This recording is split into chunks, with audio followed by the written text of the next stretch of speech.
Hi everyone. In this video, we will show you how to highlight important tasks in the redesigned Notes app on iOS 18. First, open the Notes app on your iPhone.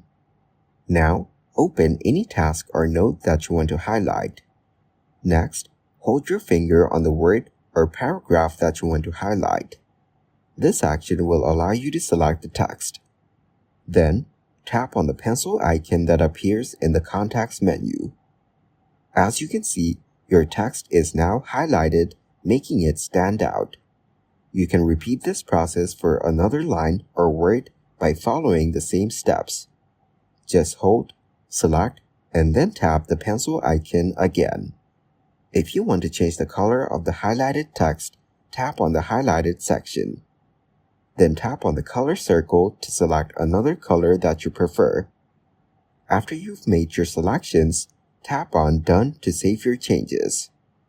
Now, as you can see, your important tasks are highlighted, making it easier to find them later. Thanks for watching, like the video, and subscribe to the channel for more content like this.